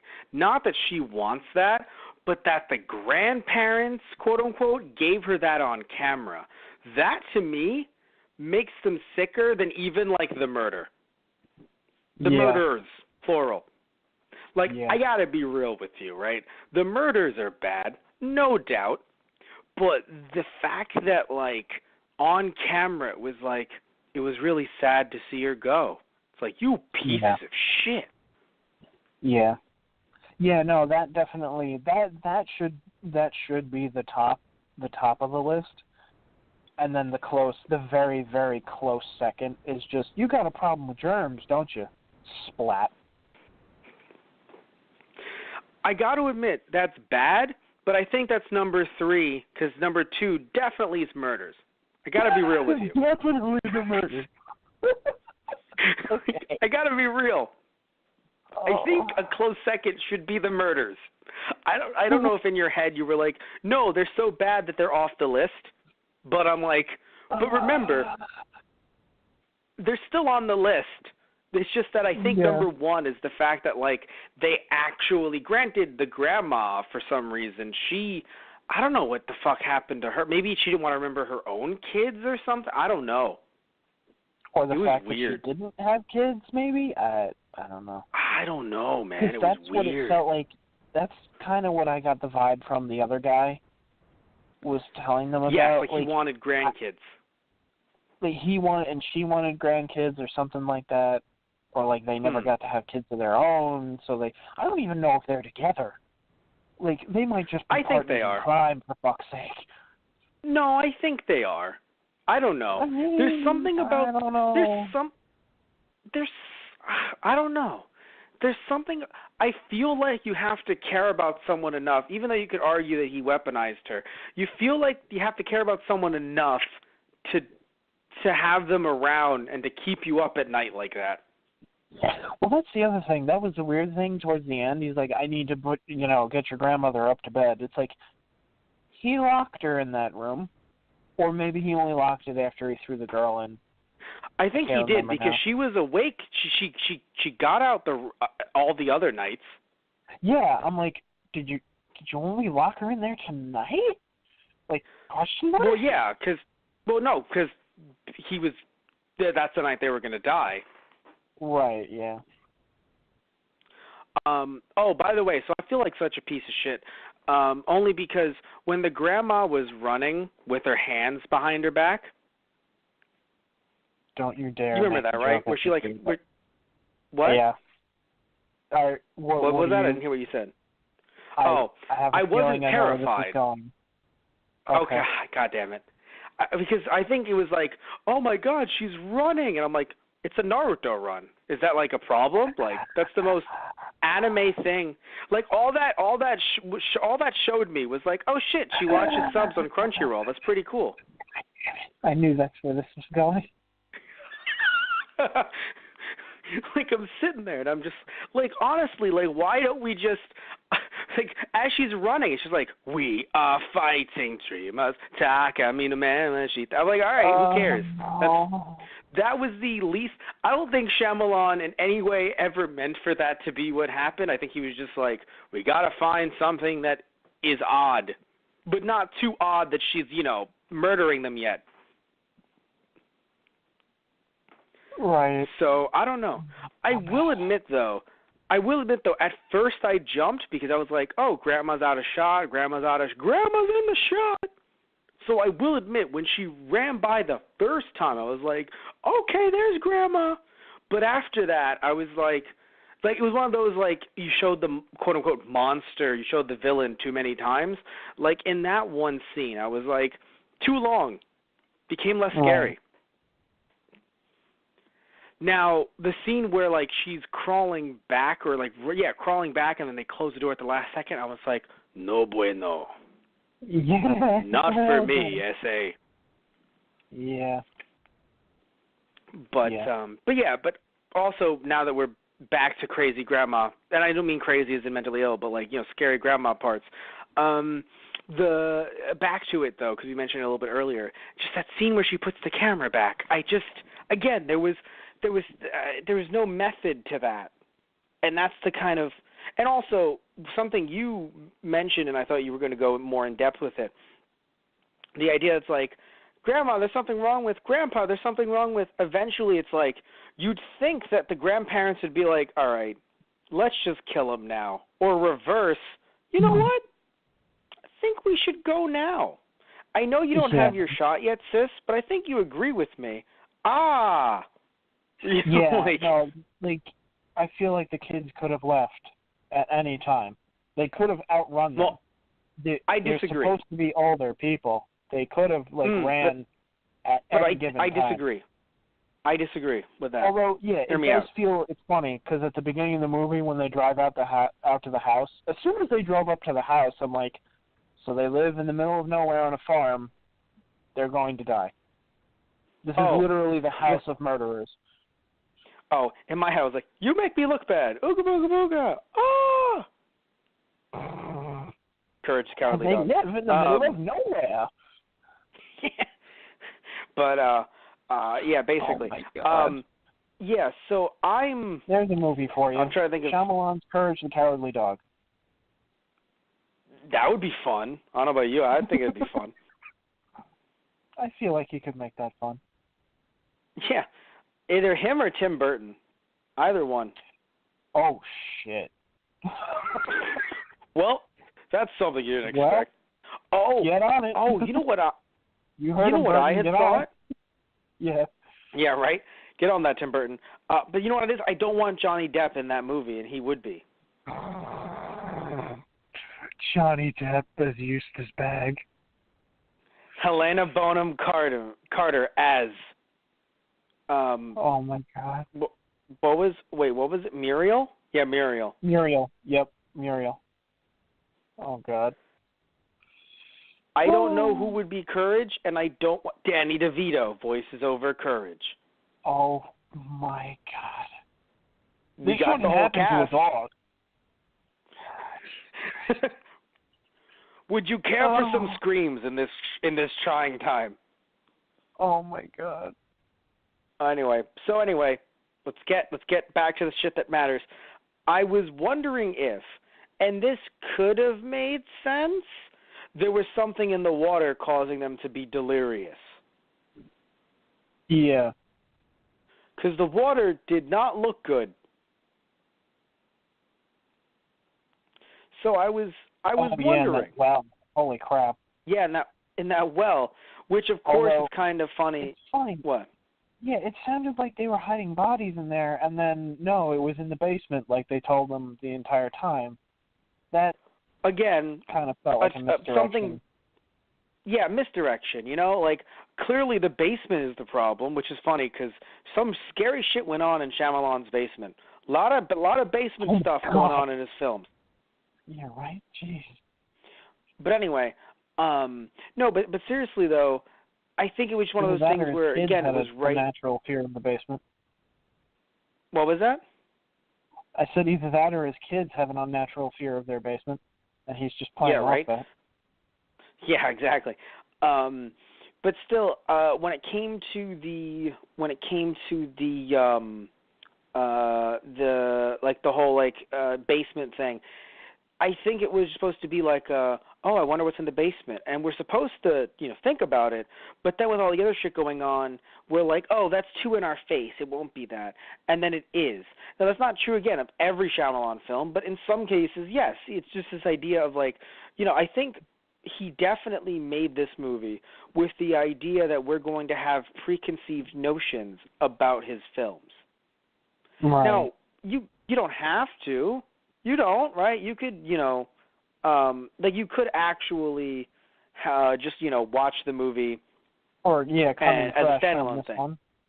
Right. Yeah, of course. It's not like this is an extended universe or anything like that, But still, it definitely felt as if he thought people are going to watch this, and they're definitely going to have to. But not like I'm so big and important. But I mean, Shyamalan made The Sixth Sense. Damn it, people were following him since then with a passion.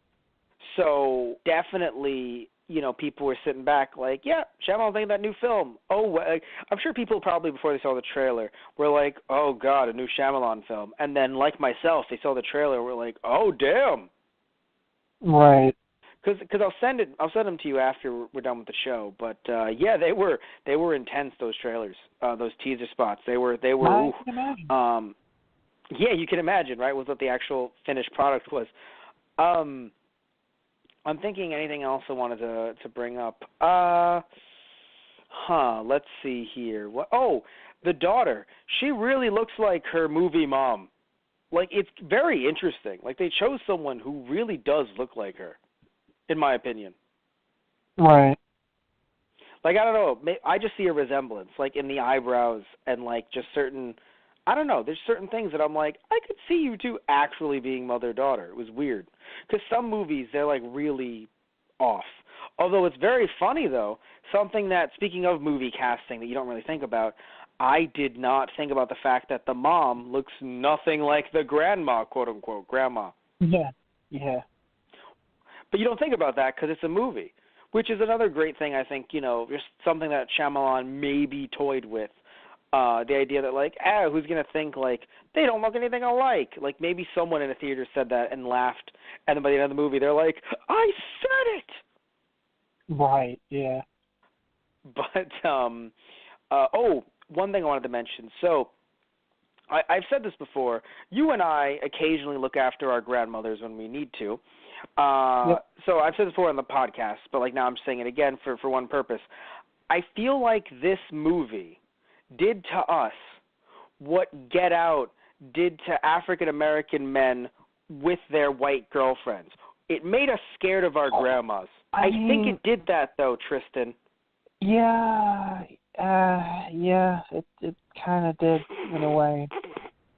Like you have to take care of your grandma, and you're just like, and it's not about mental health. It's just about being old. It's just about being an old lady, and you're just like, I don't know, Grandma.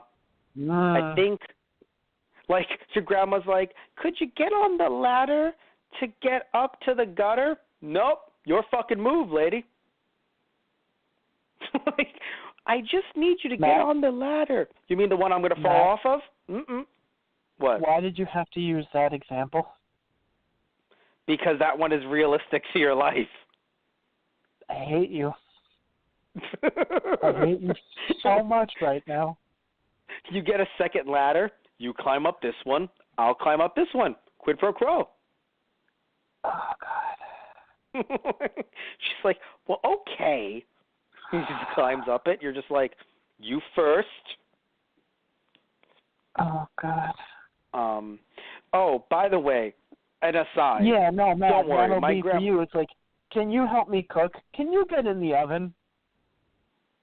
Essentially. No, for my grandma, it would be like, can you get on this chair to water my plants? And I'm like, that's two Shyamalan things right there. Fuck no.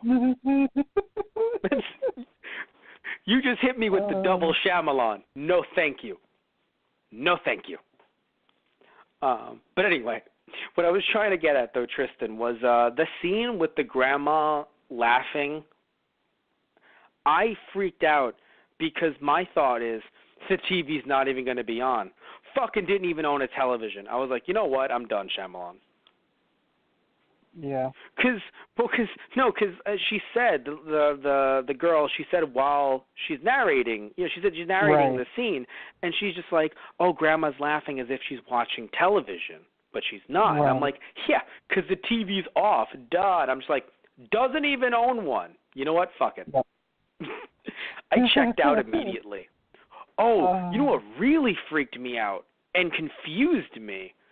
When the grandpa had the gun in his mouth, and I audibly yelled. I was like, oh, God. Right. And he's like, no, I was just cleaning it, I swear. And it was kind of like a child in a way. Yeah.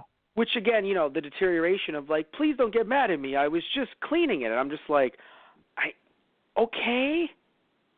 Yeah. Like, which, again, is definitely the most senior thing. Of like, hey, I was just, and it's like, look, I really wasn't judging you. Like, I really wasn't. There's no pressure here. I'm not saying put the gun in your mouth, but I'm saying also I was not judging you.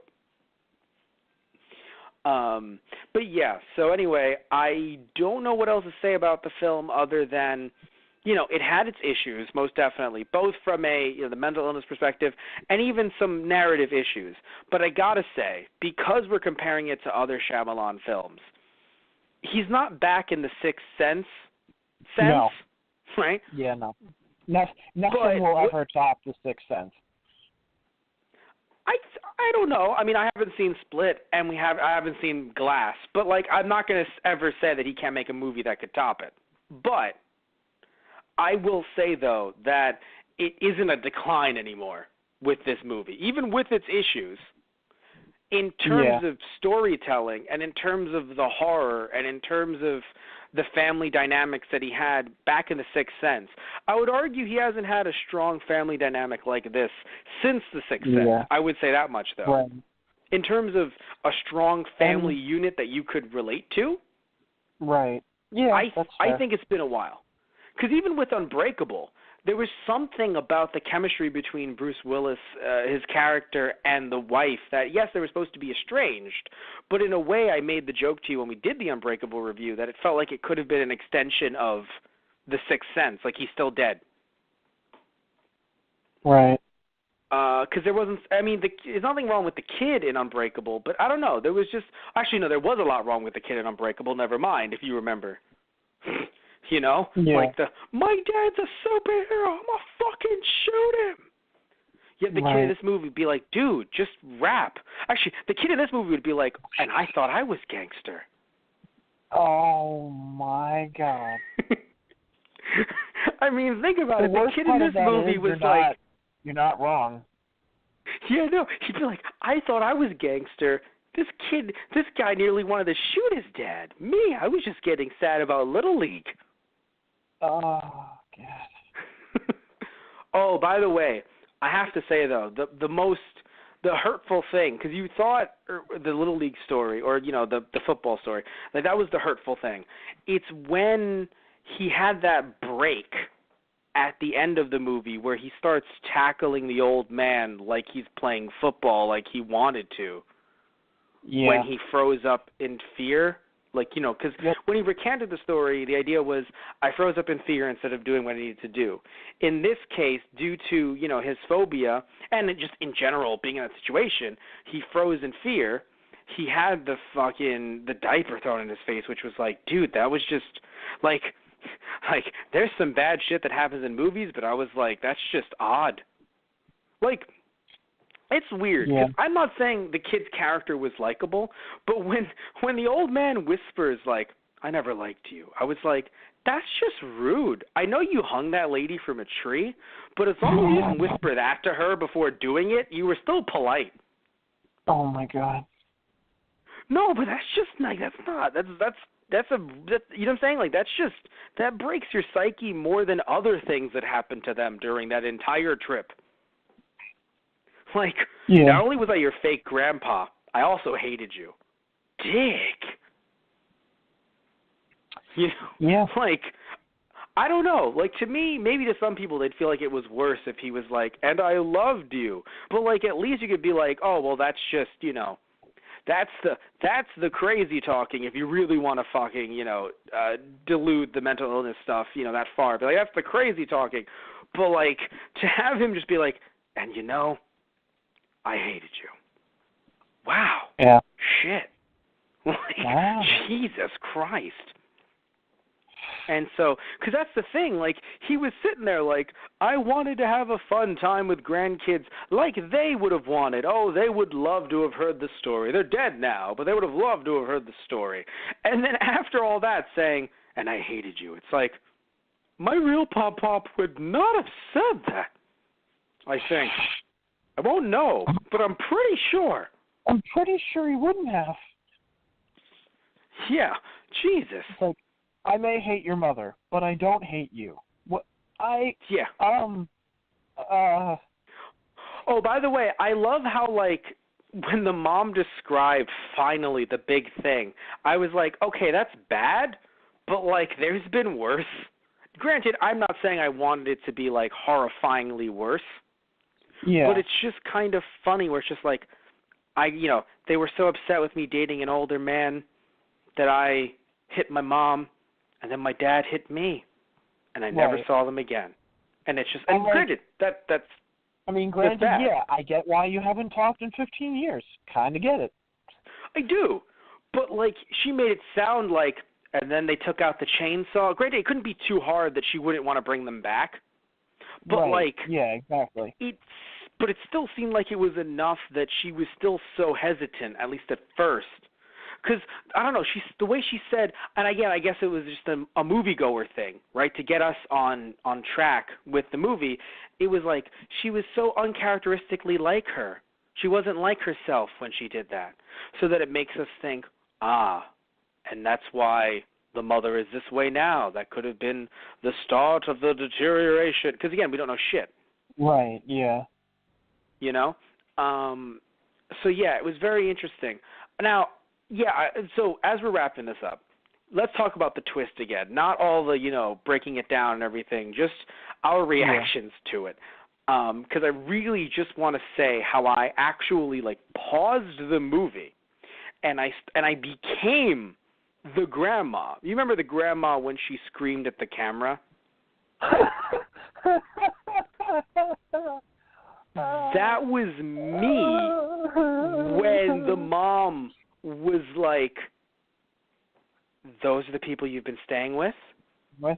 And I was like, it's kind of funny. At that point, I thought, I don't know if I have, I don't know if I can deal with, hamon, but but the second that she said, those are the people you've been staying with, and I was like, and your next line will be, it was like, those aren't your grandparents. Bum,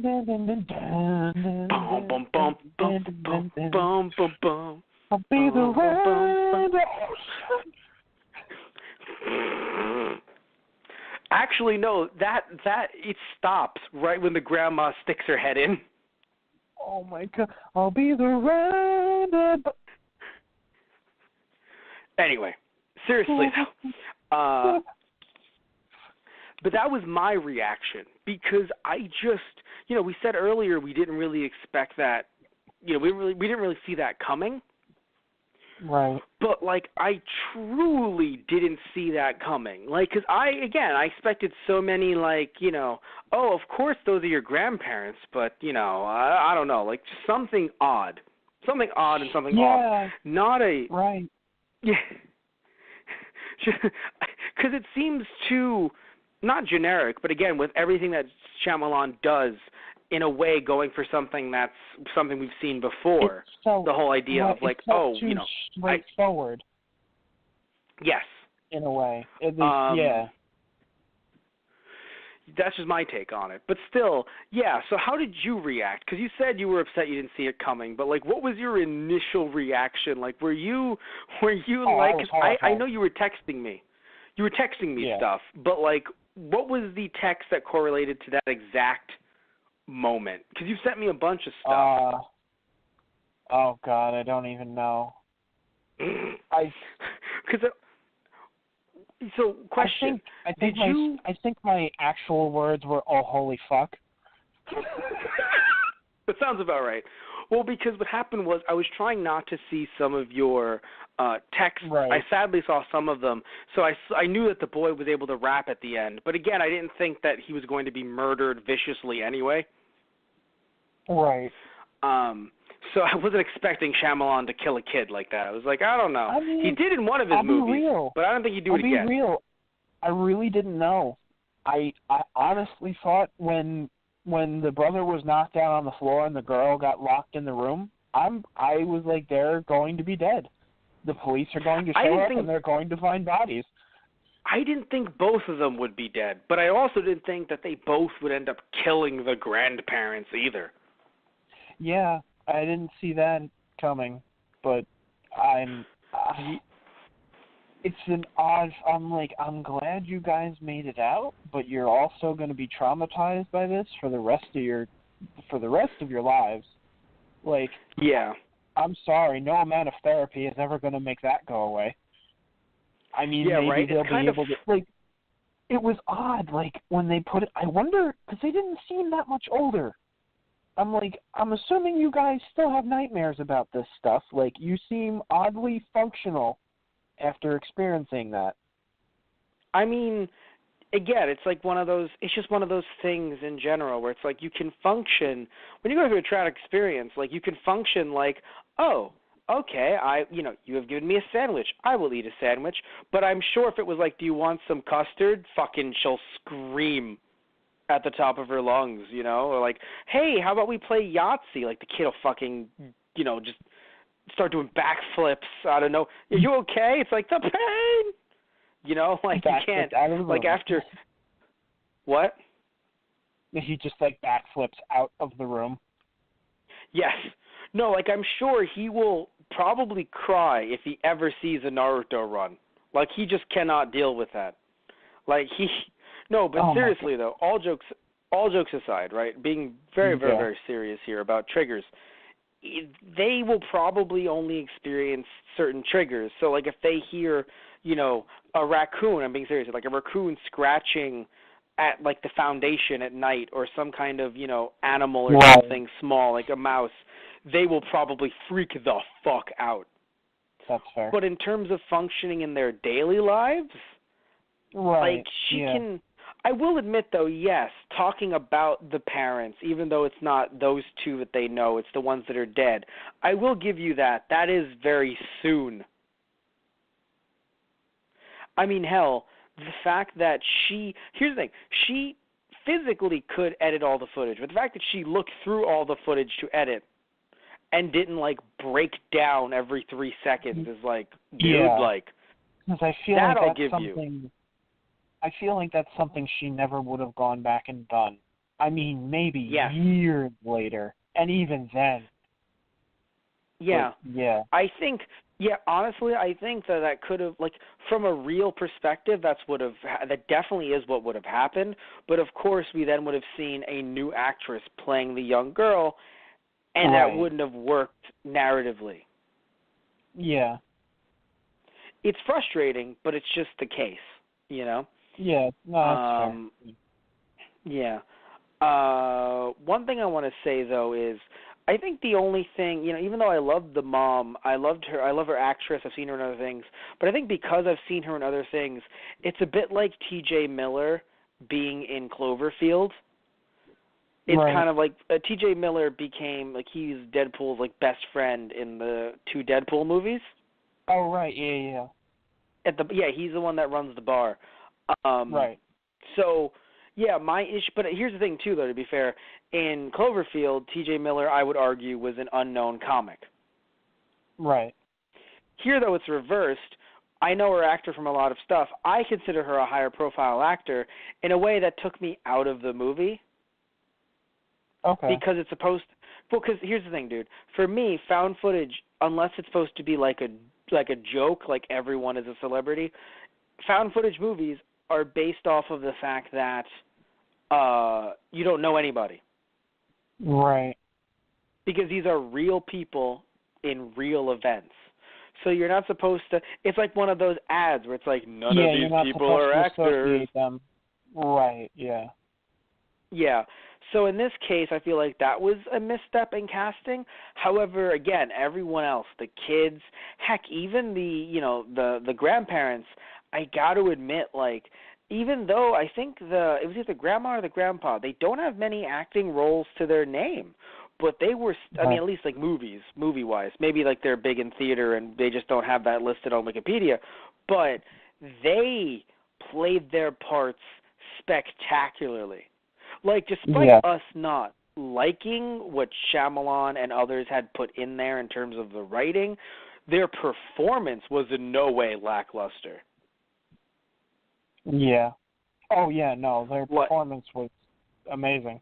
Especially, I think how, once I mean, you could argue, if we didn't know the twist even to the end, it still would have been odd. But it's just the fact that once we know that they're not the kooky grandparents and that they're fucking criminals, or that there's something going on here, once we know that, all of a sudden we see Grandpa and Grandma dial it up even harder. And I'm like, okay, this is where I will die. I'm having a panic attack right now. This is happening.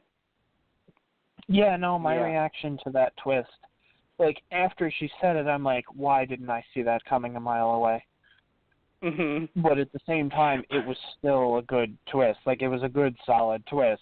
I felt like an idiot not seeing it coming, but I felt the blood drain from my... Like, I felt like I was the kid sitting in front of the laptop hearing my mom going, those aren't your grandparents, and just the blood draining from my face and being like, oh, fuck. Yeah. Oh, and also, again, speaking of the mom, she really felt like a mom, and it was just kind of funny. Like, everything she did, I was like, that's a mom response. Oh, yeah. That's a mom video to send.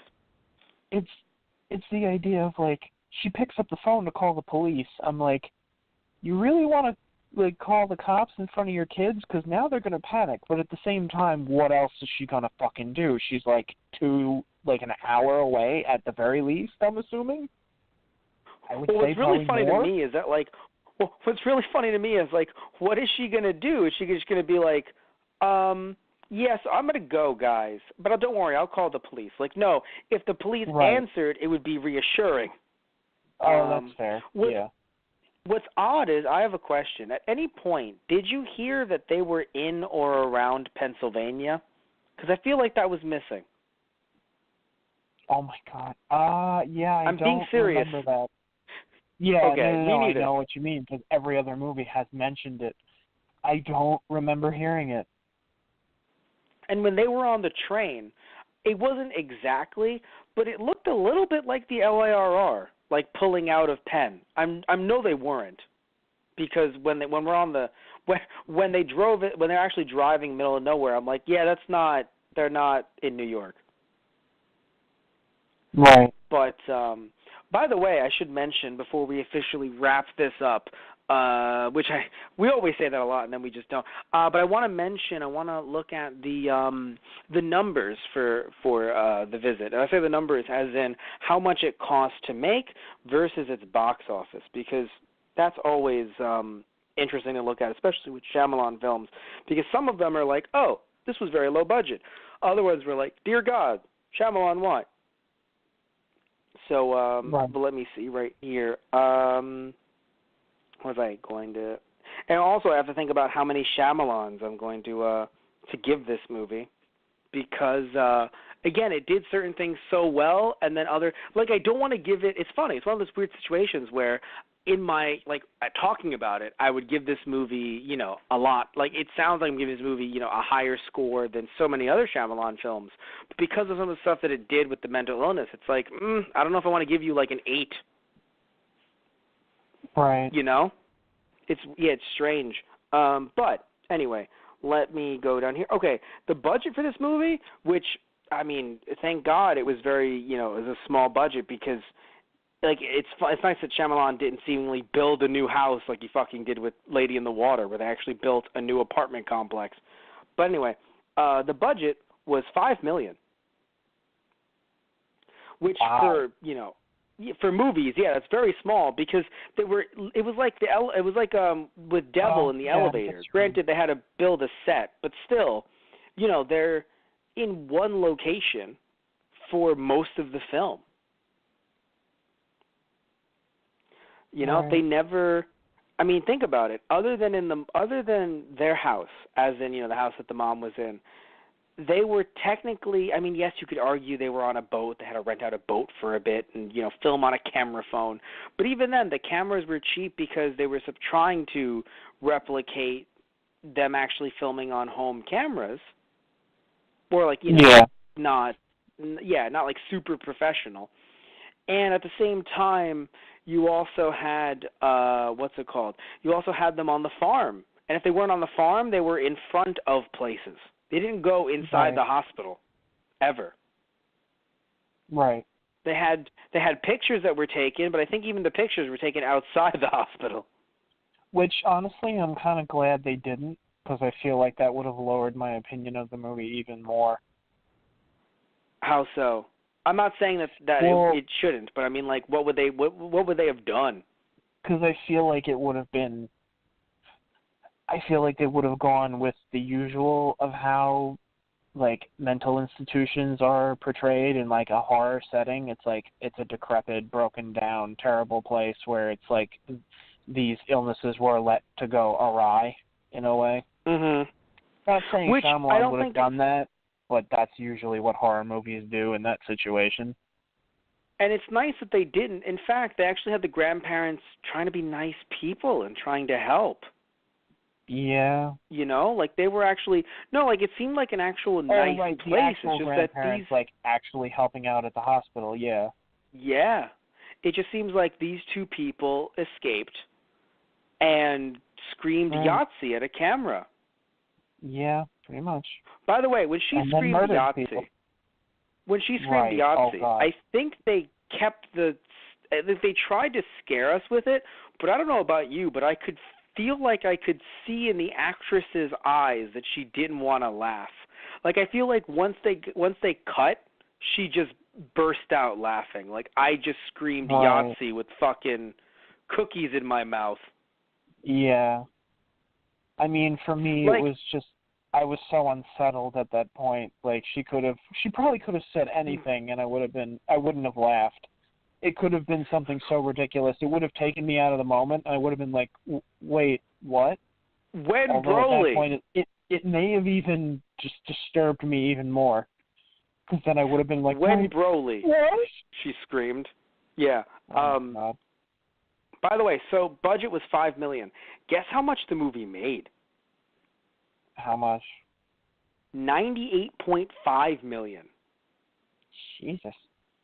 Okay. I mean, that's the thing, right? Low budget movies, especially when they're found footage films, they're in a way a very good investment, because even if you don't make that much, if you're only, spending $5 million, Right. if a bigger studio ends up giving it a worldwide release, yeah. Like you could potentially get a fair amount more than $5 million or whatever, Right. that the theoretical cost is. But anyway, I think we're good here. I'll say that Shyamalan is back, but at the same time, I'm going to have to give this a 7, maybe at most a 7.5 Shyamalans out of 10. How about you? Yeah, I was thinking around there too. Like, All right. I'd say if you remove the, how, with mental illness and everything like that, I'd give it an 8 because it scared the fuck out of me. Yeah, no, I would give it, if the mental illness stuff was a complete fabrication or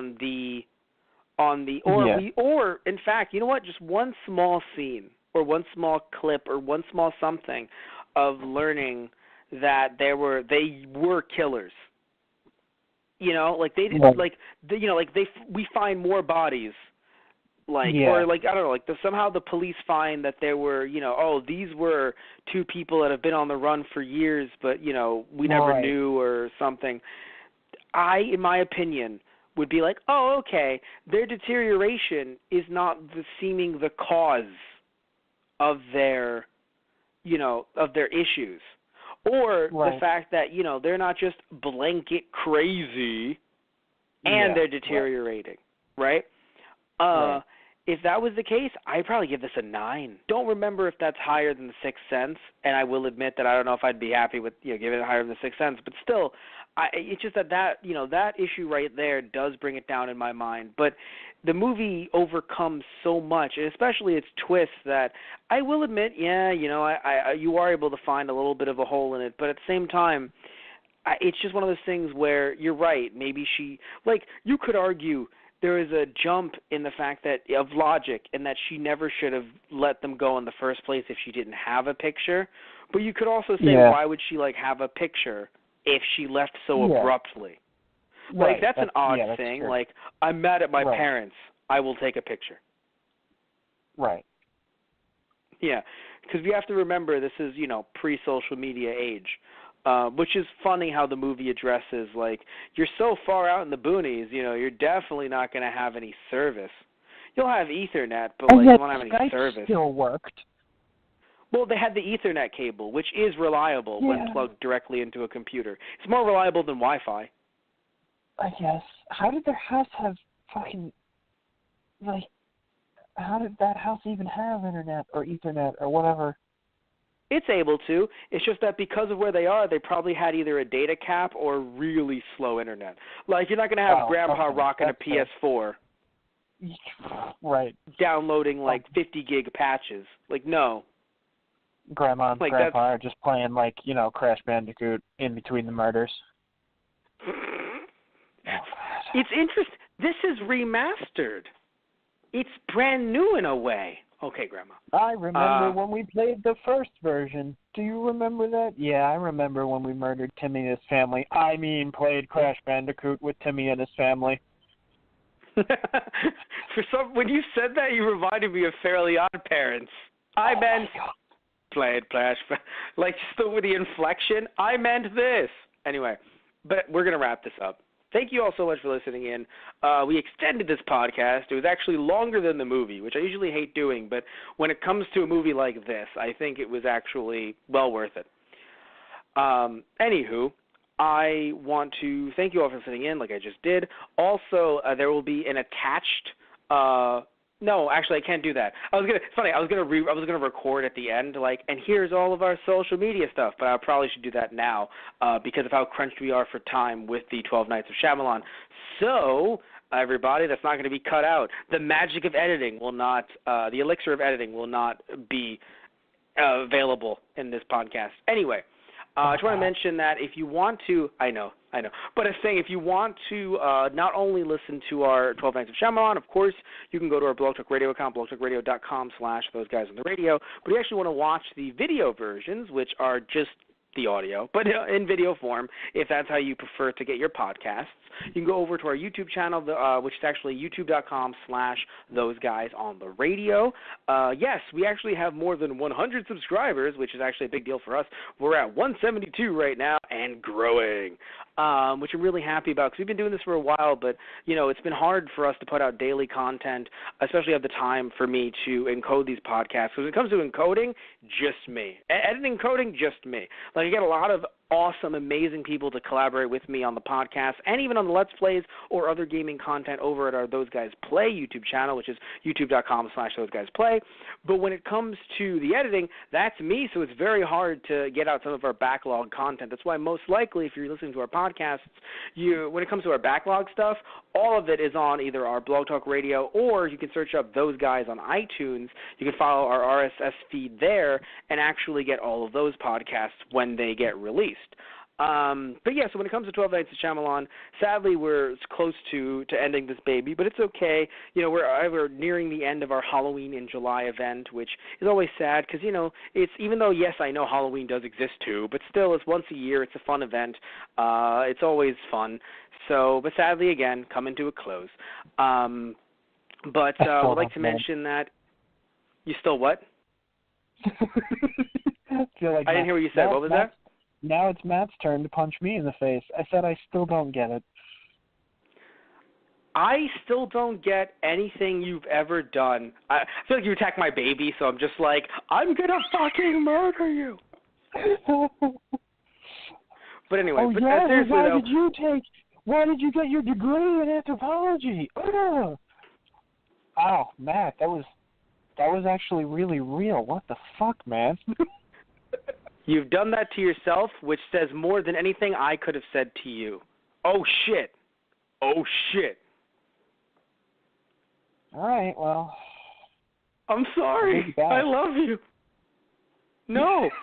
But seriously, though, I know I love you. But when it comes to our content, though, as I was trying to say earlier, it is hard to put out daily content, but thankfully you and I, speaking of our collaborations, Tristan, you and I have come together to do Keikaku Corner, which is a usually weekly, if not twice a month, manga/anime/comic book news a podcast where each day we'll talk about different news topics, usually release one, maybe two episodes or clips a day, and we compile those episodes. You can actually get those in audio format over at our Patreon. You can go to our Patreon, patreon.com/TGProductions, and depending on what tier you give to, you can actually get the full audio episodes of Keikaku Corner.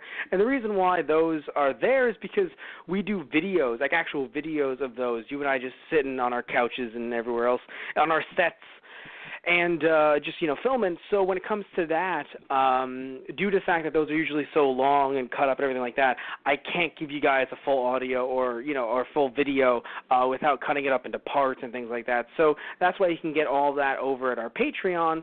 And also want to mention as well, we have our TG Productions YouTube channel. Just search up TG Productions, or go to our social media pages, like our Facebook, which is facebook.com/ThoseGuysOnTheRadio, our Twitter, where you can tweet us at ThoseGuysRadio, or our actual website, which is TGProduction.net. And when you go to those, you can actually find stuff from our TG Production channel as well, which are just little fun skits, top fives, things like that. Although we do have some new shows coming exclusive to TG Productions channel as well. Give it a little flavor, a little spice. And also want to mention that I mentioned our gaming stuff earlier. We actually just finished a game that we started last year in our first ever Halloween in July called Akira, which is based off of the anime Akira that we've also talked about as well. We talked about the anime for, I think it was actually, it might have been last Halloween in July, interestingly enough. So it's been a while. Either way, we played that game. Was it good? Was it bad? Was it adequate? Well, we finished it, so you can find all 4 episodes on our Those Guys Play channel, and many other fun stuff as well. Either way, we're done with this. Mentioned our Patreon, mentioned our social media, mentioned our website. We have a new merchandise page coming up. You still could get merchandise over at our tgproduction.net/merchandise page, but we're going to rework some things. So you could still buy it. You can still get some through there. But we're definitely going to rework some things here and there. Anyway, so love you all. Take care. And tune in tomorrow, or technically later on today, for when it's going to be released, for our final Night of Shyamalan. Are you ready, Tristan? No. Not at all. Never again. Yeah. I'm not ready either. This is going to be a beautiful experience, Tristan. Take care, everybody. See ya. I hate you. I accept.